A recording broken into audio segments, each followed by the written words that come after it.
नमस्कार दोस्तों, स्वागत है आपको अपने YouTube चैनल प्रेम ट्रिकशाला में। तो आज का मेरा टॉपिक रहेगा एलसीएम और एचसीएफ। एलसीएम एचसीएफ कैसे निकालते हैं। तो चलिए शुरू करते हैं आज का नया टॉपिक एलसीएम व एचसीएफ। आज का मेरा टॉपिक रहेगा एलसीएम और एचसीएफ। यानी आज हम देखेंगे कि एचसीएफ और एलसीएम क्या होता है। इसके बारे में आज पहला भाग रहेगा, भाग संख्या 1। एलसीएम और एचसीएफ की पूरी बेसिक जानकारी देखते हैं। यानी सबसे पहले देखते हैं कि उसका परिचय, यानी एलसीएम और एचसीएफ का परिचय देखते हैं। गणित में एलसीएम और एचसीएफ, एलसीएम को कहते हैं लघुत्तम समापवर्तीय और एचसीएफ को कहते हैं महत्व समापवर्तक कहते हैं। सबसे महत्वपूर्ण अध्ययन में से एक है। यह अंकगणित का आधार है और लगभग हर परीक्षा प्रतियोगी परीक्षा में पूछा जाता है। आज इसका बेसिक भाग देखते हैं एलसीएम और एचसीएफ का। सबसे पहले हम देखते हैं कि गुणज, यानी गुणज क्या होते हैं, जिसे मल्टीप्लाई कहते हैं, यानी क्या होते हैं। यानी किसी संख्या को 1, 2, 3, 4 यानी हम क्रमबद्ध संख्या से गुणा करते हैं। जैसे मान लो कि 5 को हम गुणा करना है तो 1, 2, 3, 4 इस प्रकार से हम क्रमबद्ध गुणा करते रहे तो वही एक गुणज होता है। से गुणा करने पर जो संख्या प्राप्त होती है उस संख्या को हम गुणज कहलाते हैं। जब हम देखते हैं कि उदाहरण के रूप में जैसे कि यहाँ पर दिया कि 5 के गुणज, जैसे हम 5 के गुणज लिखते हैं। जैसे अगर हम 5 गुणा 1 यानी ऐसे करते हैं तो 5 होता है, और 5 गुणा 2 यानी 5 दूनी 10 होता है, और 5 गुणा 3 यानी 5 या 15। इस प्रकार से हम देखें तो हम देखते हैं कि जैसे कि 5 के गुणज का पूछा कि 5 के गुणज, जैसे 5 के गुणज होते हैं जैसे 5, 10, 15। इस प्रकार से जो अनंत चलती हैं वो एक गुणज होता है। यानी गुणज जो अनंत चलते हैं, हम इसमें हम ध्यान देने योग्य बातें देखते हैं कि गुणज में क्या क्या रखना है। तो हम देखते हैं कि गुणज अनंत चलते हैं, यानी गुणज का समाप्त नहीं होता है। जैसे हम 5 का पहाड़ा यानी जितना बोल सकते हो, यानी ये अनंत चलते हैं, इसकी कोई सीमा नहीं होती है। और सबसे छोटा अगर गुणज पूछे तो वो स्वयं संख्या होती है। अगर आपको पूछ लिया जाए कि 5 का सबसे छोटा गुणजगढ़ यानी गुणज पूछा, तो आप देख सकते हैं कि 5 का सबसे छोटा गुणज होता है स्वयं संख्या, यानी 5 ही तो सबसे छोटा गुणज होती है। अब देखते हैं कि गुणनखंड क्या होते हैं, यानी गुणनखंड क्या होता है। जो संख्या किसी संख्या को पूरी तरह विभाजित कर दे और उसका गुणनखंड कहलाती है। यानी जो संख्या किसी संख्या को पूरी तरह विभाजित कर ले। जैसे मान लो कि जैसे 12 के गुणनखंड देखते हैं। जैसे 12 के गुणनखंड होते हैं जैसे 1, 2, 3 यानी 3 का पहाड़ा जो 3 का भाग 12 में पूरा हो जाता है, 4, 6 और 12 यानी ये गुणनखंड हो गए। यानी गुणनखंड का अनंत होता है। यानी गुणनखंड पूछ ले कि 12 का सबसे छोटा गुणनखंड 1 होता है, लेकिन 12 का सबसे बड़ा गुणनखंड यानी स्वयं संख्या होती है। जैसे 12 का गुणनखंड पूछा तो वो 12 ही वो सबसे बड़ा गुणनखंड होता है। ये हो गए 12 के गुणनखंड। अब देखते हैं कि इसमें ध्यान देने योग्य बातें कौन कौन सी होती हैं। कि गुणनखंड एक सीमित होते हैं। यहाँ पर देख सकते हैं कि गुणनखंड यहाँ पर सीमित है। जैसे 12 के गुणनखंड कितने होंगे, 1, 2, 3, 4, 5, 6। इन 12 के गुणनखंड 6 गुणनखंड होते हैं। इसमें से कौन कौन से हैं, 1, 2, 3, 4, 6 और 12। ये 12 के गुणनखंड होते हैं। और सबसे छोटा गुणनखंड पूछे तो वो 1 होता है। यानी किसी संख्या का गुणनखंड सबसे छोटा 1 होता है, और सबसे बड़ा गुणनखंड पूछे तो स्वयं संख्या। यानी 12 के गुणनखंड में जो सबसे बड़ा गुणनखंड स्वयं 12 संख्या होती है। अब देखते हैं एचसीएफ क्या होता है। एचसीएफ को हम कह सकते हैं कि हाईएस्ट कॉमन फैक्टर, यानी हिंदी में कहते हैं तो महत्व समापवर्तक, जो महत्व कहते हैं। इसे हम परिभाषा देखें तो 2 या 2 से अधिक संख्याओं का सबसे बड़ा जो समान गुणनखंड। याद रखना एचसीएफ में होता है जो सबसे बड़ा समान गुणनखंड क्या होता है, एचसीएफ होता है, उसे एचसीएफ कहते हैं। अब जब हम उदाहरण के रूप में देखेंगे तो ज्यादा समझ आएगा। यानी एचसीएफ होता है कि सबसे बड़ा जो समान गुणनखंड होता है। याद रखना सबसे बड़ा समान गुणनखंड होता है वो एक एचसीएफ होता है। एलसीएम में थोड़ा अंतर होता है, उसे हम बाद में देखते हैं। वहां पर एलसीएम में गुणनखंड नहीं होते हैं, गुणज होते हैं। जो सबसे छोटा जो समान गुणनखंड होता है वो एक एलसीएम में होता है। जैसे हम 12 और 18 का देखते हैं। अब 12 और 18 का एचसीएफ देखते हैं। जैसे सबसे पहले हम 12 के गुणनखंड निकाल देते हैं। जैसे 1 होता है, 2 होता है, 3 होता है, 4 होता है क्योंकि 4 का पहाड़ा 12 में जाता है, और 6 होता है और 12। अब होते हैं 18 के गुणनखंड देखते हैं। 1, 2, 3 और 3, 6 9 और 18। इस प्रकार से हम देख सकते हैं कि 12 और 18 के गुणनखंड हो गए। हम 12 के 18 के गुणनखंड में यहाँ पर पूछा है कि सबसे बड़ा जो समान गुणनखंड, हम फिर से देखते हैं कि सबसे बड़ा कौन सा है जो समान आ रहा है दोनों में। यहाँ पर 12, यहाँ पर 12 है नहीं, और यहाँ पर 6 आ रहा है, तो इससे ही इसका क्या होगा, एचसीएफ। यानी हम कह सकते हैं कि 12 व 18 का एचसीएफ क्या हो गया, एचसीएफ। तो यहाँ पर हो गया 6, यानी ये हो गया जो क्या हो गया, गुणनखंड हो गया। यानी गुणनखंड में एचसीएफ, गुणनखंड विधि से हम एचसीएफ निकाल सकते हैं कि 12 और 18 का जो एचसीएफ क्या हो गया, 6। यानी हम एक लाइन याद रखना कि सबसे बड़ा और समान गुणनखंड क्या कहलाता है, जो एचसीएफ कहलाता है। अब हम देखते हैं कि एलसीएम। एलसीएम क्या होता है, इसे हिंदी में कहते हैं लघुत्तम समापवर्ती कहते हैं, यानी ल स, यानी ल और स इसे शॉर्टकट में कहते हैं। परिभाषा देखें तो 2 या 2 से अधिक संख्याओं का सबसे छोटा और समान गुणनजी क्या कहलाता है, एलसीएम कहलाता है। यहाँ पर देख सकते हैं कि सबसे छोटा और समान गुणनजी क्या कहलाता है, एलसीएम। लेकिन जब हमने एचसीएफ देखा था, एचसीएफ वहां पर कहा कि सबसे बड़ा, लेकिन सबसे बड़ा और समान गुणनखंड था, इन समान गुणनखंड। एलसीएम और एचसीएम में इतना ही अंतर है कि हम यहाँ पर देखें तो एलसीएम कहता है कि सबसे छोटा जो समान गुणज होता है। गुणज आपको पता ही है कि जैसे किसी पहाड़ा बोलते हैं, जैसे 2 का पहाड़ा, 3 का पहाड़ा, वो एक 2 के गुणज हो गए और 3 के गुणज हो गए। जैसे 2 का पहाड़ा बोलते हैं, जो पहाड़ा ही होता है गुणज। एचसीएफ होता है कि समान जो गुणनखंड। या हम देखते हैं कि 6 और 8 का एलसीएम देखते हैं तो आपको ज़्यादा समझ आ जाएगा।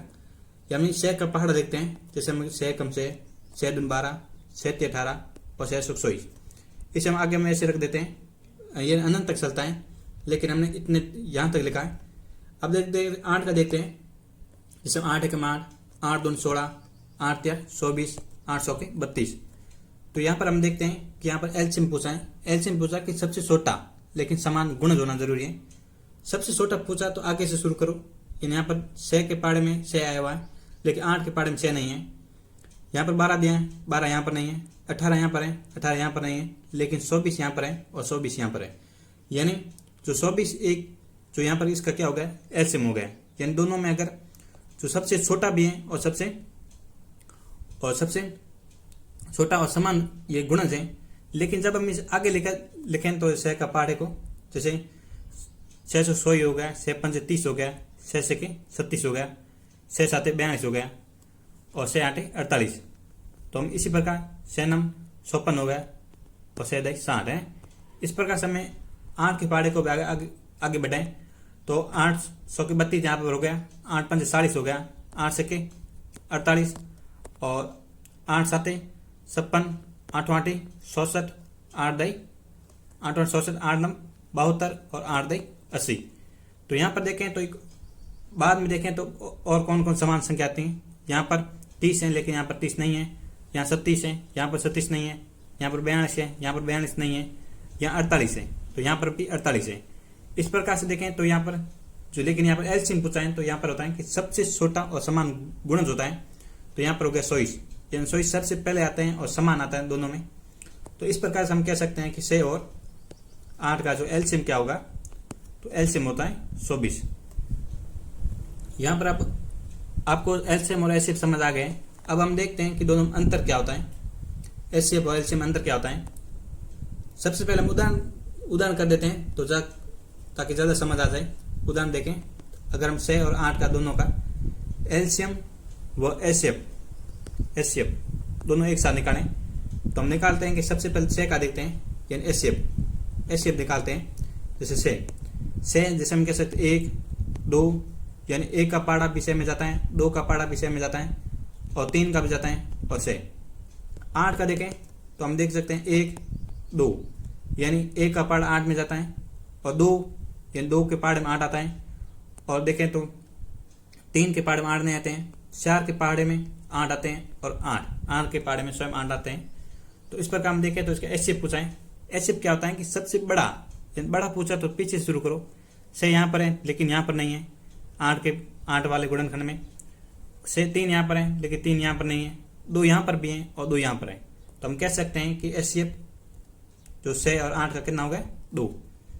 लेकिन हम एलसीएम निकाल देते हैं सबसे पहले, यानी हम एलसीएम निकाल देते हैं। एलसीएम यहाँ पर निकाल देते हैं, यानी 6 और 8 का जो एलसीएम।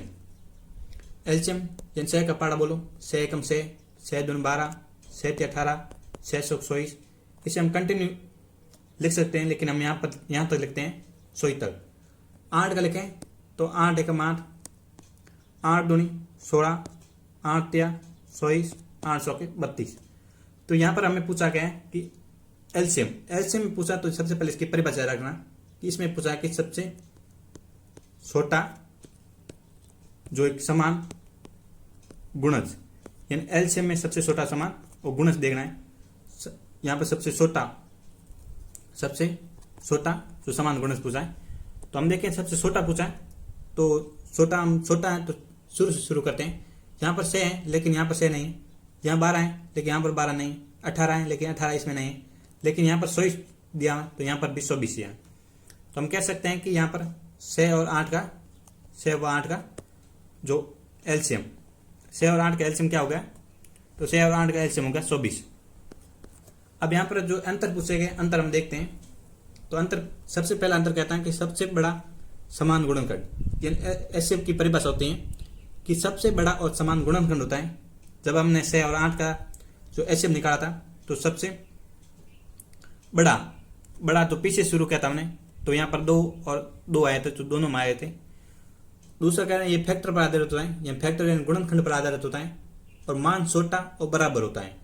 यानी जो यहाँ पर मान आया 2 आया, ये मान छोटा, यानी छोटा किससे छोटा, तो हम देखते हैं।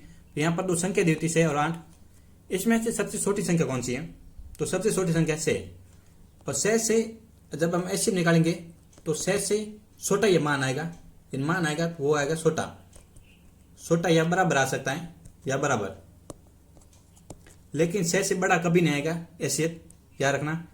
यानी एचसीएफ पूछेंगे तो उसका मान जो सबसे छोटी संख्या के से भी छोटा या बड़ा बराबर आएगा, लेकिन बड़ा नहीं आएगा। ये विभाजन पर संबंधित होता है, इन विभाजन।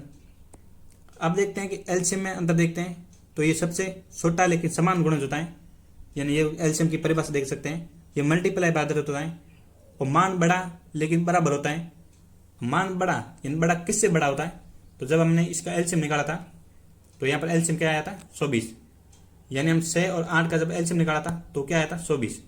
ये 120 किससे बड़ा, यानी जो 2 संख्या दी हुई, जैसे मान लो 6 और 8, इसमें से सबसे बड़ी संख्या कौन सी 8, इससे जो मान आएगा बड़ा आएगा या बराबर आएगा, लेकिन छोटा नहीं आएगा, बराबर आएगा लेकिन छोटा नहीं आएगा, यानी छोटा नहीं आएगा। लेकिन एचसीएम में क्या था, जो सबसे छोटी संख्या थी उससे छोटा आएगा। एलसीएम में क्या है कि सबसे बड़ी संख्या है उससे बड़ा आएगा। अब यहाँ पर अंतर तो आपको लगभग समझ आ चुका है। ये गुणज पर आधारित होता है। गुणज का मतलब होता है पहाड़ा, यानी जब हम किसी 6 का पाड़ा बोल सकते हैं, 8 का पाड़ा, यही क्या है गुणज है। अंतर आपको समझ आ गया है, तो हम देखते हैं इसके नियम देखते हैं। यानी पहला नियम क्या कहता है, पहला नियम कहता है कि एचसीएफ हमेशा दी गई जो सबसे छोटी संख्या से बड़ा नहीं हो सकता है। यहाँ पर तो दी गई सबसे छोटी संख्या कौन सी है 24, इससे बड़ा नहीं हो सकता है, ये होता है एचसीएफ। तो यहाँ पर हम 24 और 37 का एचसीएफ निकालते हैं, 24 का निकालते हैं, तो देखते हैं कि 1 जिसके अंदर 24 आते हैं, 2 जिसका हम जैसे हम पहाड़ा बोलते हैं तो उसके अंदर 24 आते हैं। यानी हम ऐसे भी कह सकते हैं और ऐसे भी कह सकते हैं कि 2 24 को पूर्ण से विभाजित करता है, 3 नहीं करता है, न 3 करता है, जैसे 8 से 24 होता है, और 4 भी करता है, 624 होता है, 5 के पाड़े में 24 नहीं आते हैं, 624 होता है, 7 नहीं होता है, 8 होता है, 9 देखें तो 9 के पाड़े में 24 नहीं आते हैं, 10 के भी पाड़े नहीं आते हैं, 12 आता है और 24। अब हम देखते हैं कि जो यहाँ पर दिया है 37 का जो गुणनखंड करते हैं 1 2 3 4, क्योंकि 4 नाम 37 होते हैं। 5 के पाड़े में 37 नहीं आते हैं। 6 देखें तो 6 के 37 होते हैं। 7 देखें तो 7 के पाड़े में 37 नहीं आते हैं, 7 5 35 होता है लेकिन 37 नहीं होता है। 8 देखें, 8 132 होते हैं, 8 5 40 होते हैं, लेकिन 8 के पाड़े में 36 नहीं आते हैं। 9 देखें तो 9 आते हैं कि 9 136 होता है। 10 देखें तो 10 के पाड़े नहीं आते हैं, 11 में नहीं आते हैं, 12 में आते हैं कि 12 36 होते हैं। और 13 के पाड़े नहीं आते हैं और सीधा सीधा 18 में आएगा और लास्ट 36। इस प्रकार से मैंने इसके 12 और 24 और 36 के गुणनखंड कर दिए हैं। तो यहाँ पर क्या पूछा है कि एचसीएफ, एचसीएफ हम कैसे निकालेंगे। एचसीएफ की सबसे पहले आपको परिभाषा याद होनी चाहिए। एचसीएफ की सबसे परिभाषा क्या है कि समान, यानी शुरू करते हैं कि समान से नहीं कि सबसे यहां पर जो बड़ा लेकिन समान क्या होना चाहिए, गुणनखंड। याद रखना एचसीएफ में क्या होता है, गुणनखंड होते हैं, लेकिन एचसीएफ में गुणज होते हैं।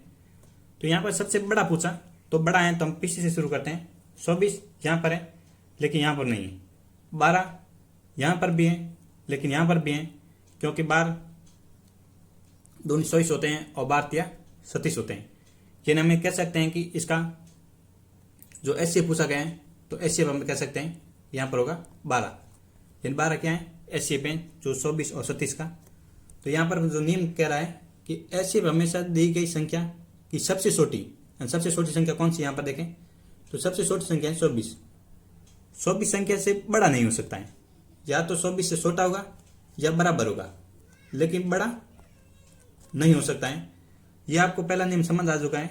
अब हम दूसरा नियम देखते हैं। अब हम देखते हैं कि नियम संख्या 2 क्या कर रहा है कि एलसीएम हमेशा सबसे बड़ी संख्या, यानी सबसे बड़ी संख्या के बराबर या उससे बड़ा होगा।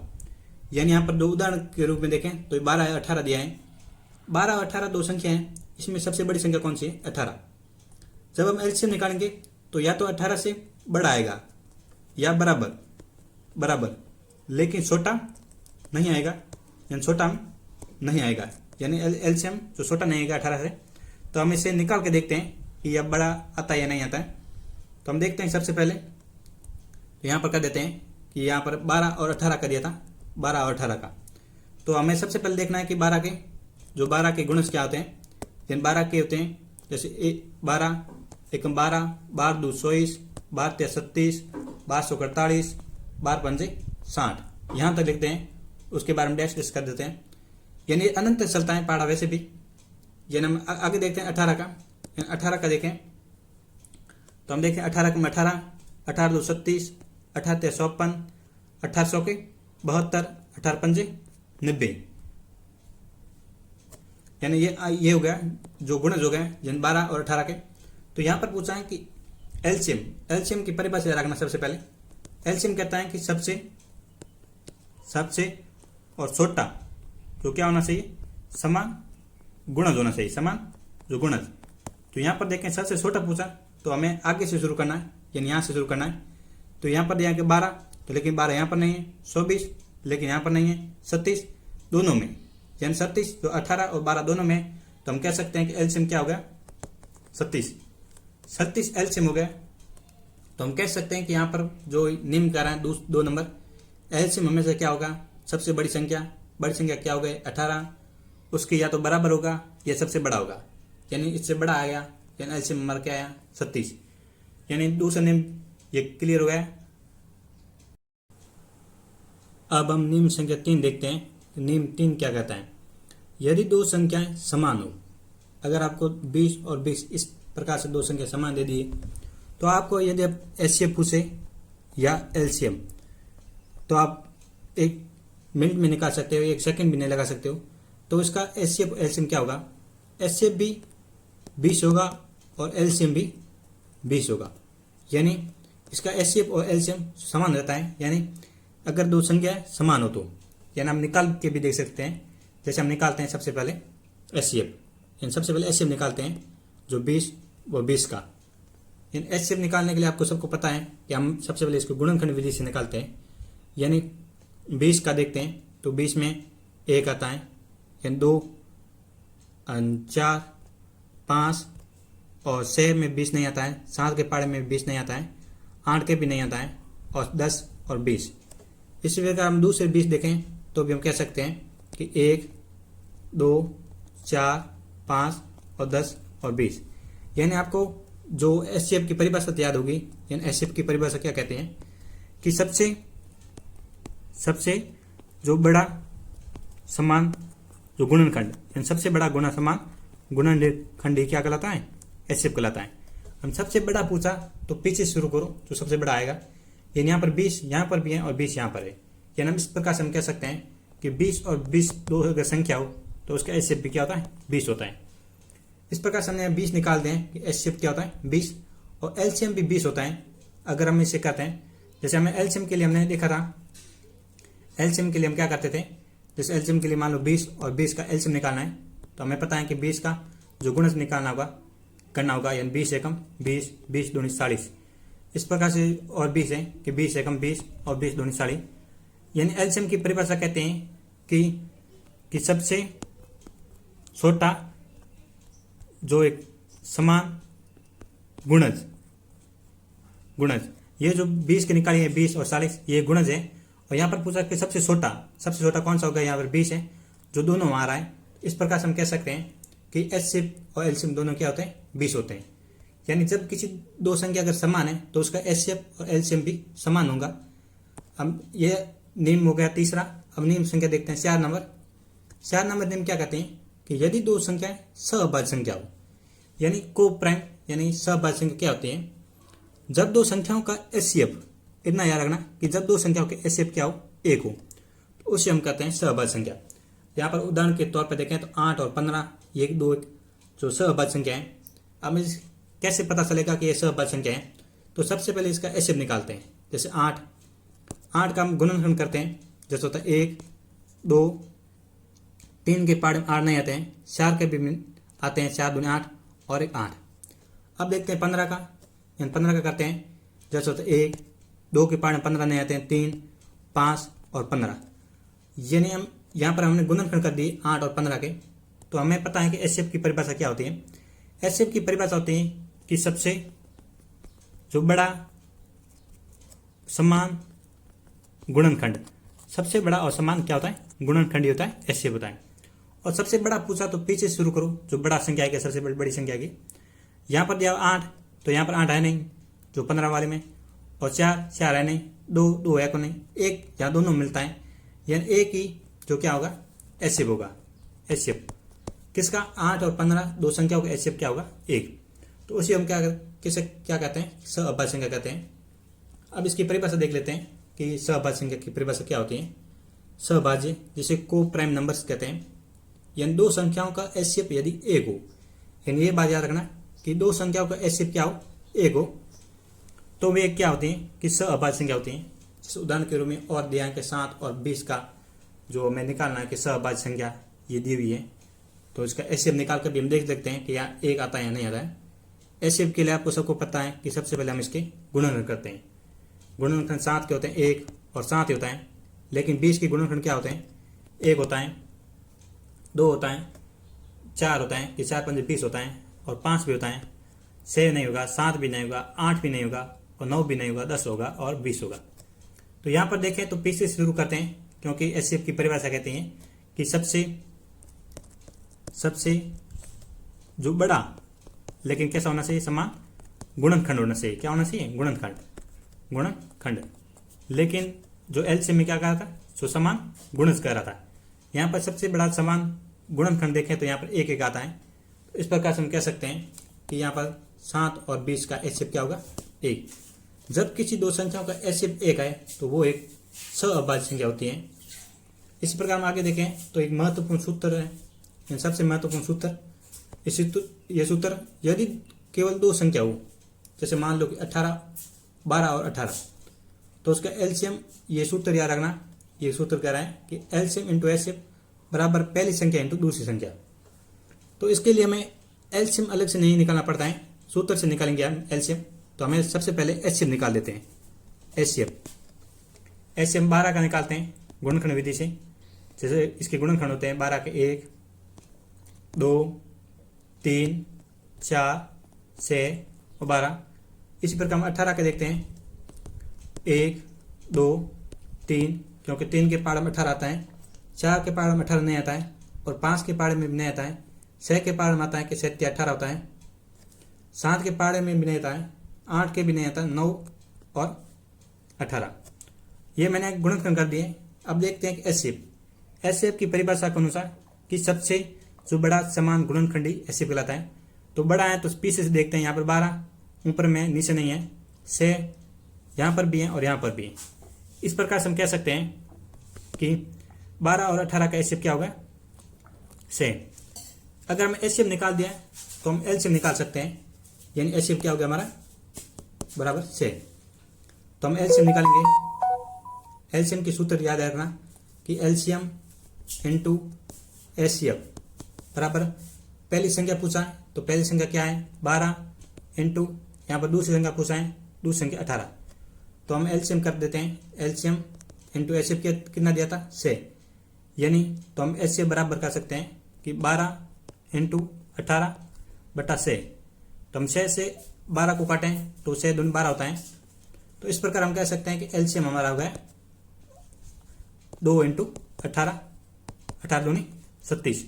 तो हमारा एलसीएम आ जाता है 36 और एचसीएफ आ जाता है से। इस प्रकार से आप एलसीएम और एचसीएफ भी निकाल सकते हो ये सूत्र से। आगे हम नेक्स्ट देखें तो अब हम नियम संख्या 9 देखते हैं कि कब एचसीएफ निकालें और कब एलसीएम, यानी एचसीएफ कब निकालना होता है और एलसीएम कब निकालना होता है। इसके लिए आपके पास इस प्रकार से कोई प्रश्न होगा जिसमें नहीं पूछा जाएगा कि आप एचसीएफ निकालो या एलसीएम निकालो, यानी प्रश्न दिया है कि 100 मीटर और 36 मीटर की रस्सी को सबसे बड़ा और समान टुकड़ों में काटना, यानी इस प्रकार के कोई प्रश्न आते हैं। उसमें जो या आपको एलसीएम निकालना है, एलसीएम निकालना है। जब आप इस प्रकार के कोई प्रश्न आते हैं तो उसमें आप एलसीएम निकालें। एचसीएफ कहाँ का प्रयोग होता है, यानी एचसीएफ आप कहाँ का निकाल सकते हो, यानी जब समान भागों में बांटना, जब किसी कोई चीज़ को समान भागों में बांटना हो या सबसे बड़ी माप निकालना हो या समान आकार के टुकड़े करना हो तो वहाँ पर एचसीएफ निकालते हैं। अब हम देखते हैं कि एचसीएफ के लिए पसंद दिया हुआ है कि 100 मीटर और 36 मीटर की रस्सी को सबसे बड़े समान टुकड़ों में काटना। इसके लिए आपको एचसीएफ निकालना होगा। एचसीएफ कैसे निकालते हैं हम देखते हैं कि एचसीएफ निकालते हैं आज, यानी 100 मीटर व 36 मीटर का एचसीएफ निकालते हैं। एक रस्सी है उसको समान भागों में जो बांटना है तो उसके लिए एचसीएफ निकालते हैं। एचसीएफ यानी यहाँ पर हम देखते हैं गुणनखंड विधि से, यानी 100 के गुणनखंड होते हैं 1, 2 और 3, क्योंकि 8 या 100 होता है, और 4 सिक्के 100 होता है, और 6 और 6 100 होता है, और 8 और 9 में 100 नहीं आते हैं, 10 में भी नहीं आते हैं, 11 नहीं होगा, 12 और 24, यानी इस प्रकार से गुणनखंड कर सकते हैं। यानी जब 1 में 100 आते हैं और 2 के पाड़े में 100 आते हैं और 3 में देखें तो भी 24 होते हैं, और 4 सिक्के 24 होते हैं, और 6 100 होते हैं, और 8 तिया 100 होते हैं, और 12 दूनी 100 होते हैं, और 100 से कम 100। इस प्रकार से आप गुणनखंड कर सकते हैं। अब हम गुणनखंड 36 के करते हैं और देखते हैं, बाद में एचसीएफ निकालते हैं। यानी अब 36 के करते हैं, यानी 1 और 2 और 36 और 3 के में 36 पूर्ण रूप से विभाजित होता है, इसलिए हम कह सकते हैं कि 36 का एक गुणनखंड 3 होता है, और 4 9 36 होते हैं, और 6 सिक्के 36, 7 में 36 नहीं आते हैं, और 8 के पाड़े में 36 आते हैं, यानी 8 के पाड़े में 36 नहीं आते हैं क्योंकि 8 पंजे 40 हो जाता है, 8 सिक्के 48 होता है, 8 100 के 32 होता है, लेकिन 36 नहीं होते हैं। लेकिन 9 के पाड़े में 36 होते हैं, यानी 936 होता है। उसके बाद 12 के पाड़े में 36 होते हैं, 12 या 36 होता है, और 18 के पाड़े में 36 होते हैं, और लास्ट 36 से कम 36। इस प्रकार से यानी हमने 24 और 36 के गुणनखंड कर दिए। अब हमें एचसीएफ निकालना है। एचसीएफ की आपको परिभाषा याद होगी, यानी एचसीएफ की परिभाषा क्या कहते हैं कि सबसे बड़ा लेकिन समान क्या होना चाहिए, गुणनखंड। सबसे बड़ा समान गुणनखंड ही क्या होता है, एचसीएफ होता है। अब ये तो होगी परिभाषा। अब यहाँ पर देखते हैं कि सबसे बड़ा पूछा है, तो बड़ा हो तो सबसे पीछे से शुरू करो। यहाँ पर 100 दिया है, लेकिन 36 के पाड़े में, यानी 36 के गुणनखंड में 100 है नहीं। 12 यहाँ पर भी है और 12 यहाँ पर भी है, यानी 12 गुणनखंड जो 24 और 36 दोनों के गुणनखंड में है। तो हम देख सकते हैं कि एचसीएफ बराबर 24, यानी एचसीएफ बराबर 12, यानी एचसीएफ 12 आया, जो इसका उत्तर होगा। यानी हम कह सकते हैं कि 24 मीटर और 36 मीटर की रस्सी को सबसे बड़े समान टुकड़ों में जो 12 मीटर में हम बराबर काट सकते हैं। इस प्रकार से इसका उत्तर होगा 12।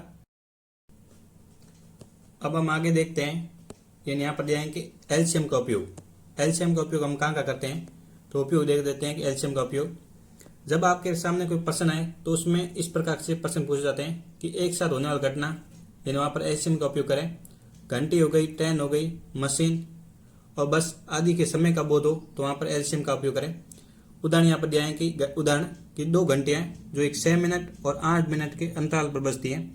एक घंटी बजी और वो वापस दोबारा बजेगी, उसमें अंतराल है 6 मिनट। उसी प्रकार एक और घंटी है जो पहले बजी और बाद में बजी, उसमें भी अंतराल है 8 मिनट। यानी 2 घंटियाँ हैं जो एक 6 मिनट और 8 मिनट के अंतराल पर बजती हैं, यानी इसमें अंतराल पर बजती हैं। लेकिन वो दोनों फिर एक साथ कब बजेगी, इस प्रकार के कोई प्रश्न हो तो वहाँ पर हम एलसीएम का प्रयोग करते हैं। अब देखते हैं कि ये घंटियाँ एक साथ कब बजेगी। इसके लिए सबसे पहले एलसीएम करते हैं। यहाँ पर हम एलसीएम करके देखते हैं। एलसीएम करते हैं सबसे पहले, यानी 8 यानी 6 मिनट और 8 यानी इस प्रकार का प्रश्न है तो उसका हम एलसीएम करके देखते हैं। एलसीएम के लिए आपको सबसे पहले यानी 6 के गुणन जानने जरूरी है। 6 के गुणन यानी 6 के पहाड़े, 6 कम 6, 6 दूनी 12, 6 ते 18, 6 सौ 100, 6 पंजे 30, यहाँ तक लेते हैं गुणन। यानी ये कंटिन्यू चलता है, लेकिन हमने जो 6 पंजे 30 यहाँ तक ही लिखे हैं। लेकिन अब 8 के गुणन देखते हैं। इन 8 एकम 8, 8 दूनी 16, 8 तिया 24, 8 सौ के 32, 8 पंजे 40, यानी यहाँ तक हमने 8 के भी गुणज लिख दिए। अब देखते हैं कि गुणज में एलसीएम की परिभाषा क्या कहती है। एलसीएम की परिभाषा कहती है कि सबसे जो एक छोटा लेकिन सबसे छोटा और समान क्या होना चाहिए, समान गुणज होना जरूरी है, वो एक एलसीएम की परिभाषा के अनुसार। अब यहाँ पर देखते हैं कि सबसे छोटा, समान और गुणज होना जरूरी है। अब छोटा है तो शुरू से शुरू करो, यानी यहाँ से हम यहाँ पर देखते हैं कि 6 के यहाँ पर 8 के पहाड़ नहीं है, 12, 18 लेकिन 24 जो एक गुणज जो 6 और 8 दोनों के में है, तो हम लिख सकते हैं कि इसका एलसीएम क्या होगा 24। तो यहाँ पर हम प्रश्न देखें वापस फिर से, यानी जो 6 मिनट और 8 मिनट के अंतराल पर 2 घंटे बजती थी, वो एक 24 मिनट बाद, यानी 24 मिनट बाद एक साथ बजेगी। यानी वो घंटियाँ फिर कब एक साथ बजेगी, यानी 24 मिनट बाद एक साथ बजेगी। अब हम देखते हैं जो परीक्षा में पूछे जाने वाले तथ्य, यानी परीक्षा में पूछे जाने वाले कौन कौन से तथ्य हैं। तो यहाँ पर देखते हैं कि पहला तथ्य क्या कह रहा है। पहला तथ्य कह रहा है कि एचसीएफ का पूरा नाम क्या होता है, यानी हाईएस्ट कॉमन फैक्टर, यानी हम कह सकते हैं कि महत्व समापवर्तक। और एलसीएम का पूरा नाम क्या होता है कि लीस्ट कॉमन मल्टीप्लाई, यानी लघुत्तम समापवर्तीय।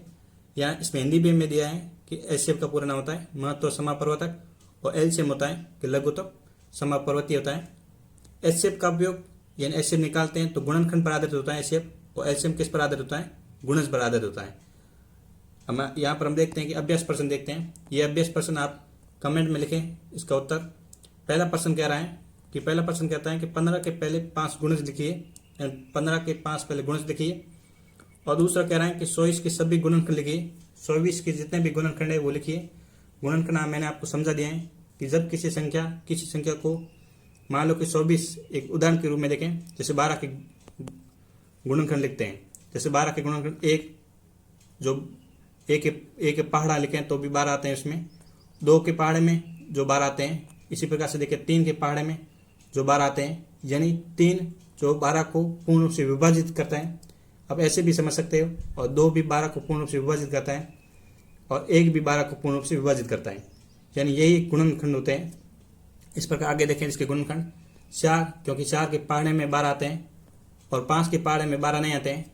अगर हम देखें तो विभाजित करके, जैसे हम 12 लिखा तो यहाँ पर 5 लिखें तो 5 दूनी 10 होता है, जो पीछे 2 रह जाते हैं, यानी 2 शेष रह जाते हैं। लेकिन हमें शेष नहीं रखना है, ऐसी कोई संख्या यहाँ पर रखनी है जो 12 को पूर्ण रूप से विभाजित करती है। तो हम ऐसे देख सकते हैं, यानी 5 के पहाड़े में जो 12 नहीं आते हैं और 6 के पहाड़े में 12 आते हैं, 6 दूनी 12। और यहाँ पर विभाजित करके भी देख लेते हैं, यानी 12 और 6 दूनी 12, यानी हम कह सकते हैं कि यहाँ पर जो पूर्ण रूप से विभाजित करता है। अब अंतिम इसका गुणनखंड है 12, यानी 12 के इस प्रकार से गुणनखंड हो गए, यानी यहाँ पर 1, 2, 3, 4, 6 और 12, इस प्रकार से 12 के गुणनखंड है। और और तीसरा प्रश्न क्या कह रहे हैं कि तीसरा है कि 16 और 120 का एचसीएफ ज्ञात कीजिए। और चौथा प्रश्न कह रहे हैं कि 10 और 15 का एलसीएम ज्ञात कीजिए। और 500 प्रश्न है क्या 9 और 28 एक सहभाज्य संख्या है। सहभाज्य संख्या क्या होती है जिसका एचसीएफ क्या हो, एचसीएफ 1 हो, उसे हम सहभाज्य संख्या कहते हैं। अब आपको देखना है कि 9 और 28 एक सहभाज्य संख्या है, तो उसका उत्तर कमेंट में दीजिए। और प्रश्न संख्या 6 है, यदि दो संख्याओं का एचसीएफ 5 है और एलसीएम 180 है तो दोनों संख्याओं का गुणनखंड फल क्या होगा। इसमें आपको सूत्र लगाना पड़ेगा। तो सूत्र मैंने लिखा था कि HCF into LCM, HCF into LCM बराबर होता है कि दोनों संख्याओं का गुणनफल। यहाँ पर एचसीएफ और एलसीएम दिया हुआ है तो दोनों संख्याओं का गुणनफल, दोनों संख्याओं का जो गुणनफल, ये एक सूत्र होता है, इसे आप निकाल सकते हो। इस 6 प्रश्नों का उत्तर आप कमेंट में दीजिए। आज का मेरा टॉपिक था एलसीएम और एचसीएफ की बेसिक जानकारी, यानी एलसीएम व एचसीएफ की बेसिक जानकारी थी, जिसमें हमने क्या क्या सीखा है। एक तो सीखा है गुणज, यानी गुणज कैसे निकालते हैं, और दूसरे सीखे हैं गुणनखंड, यानी गुणनखंड क्या होते हैं और कैसे निकालते हैं। और तीसरा सीखा हमने जो एलसीएम व एचसीएफ, यानी एलसीएम और एलसीएम कैसे निकालते हैं। और चौथा हमने सीखा है जो सहअभाज्य संख्या सीखी है, सहअभाज्य संख्या। नेक्स्ट मेरा वीडियो रहेगा जो एक अभाज्य गुणनखंड विधि से, अभाज्य गुणनखंड विधि से एलसीएम और एचसीएफ कैसे निकालते हैं,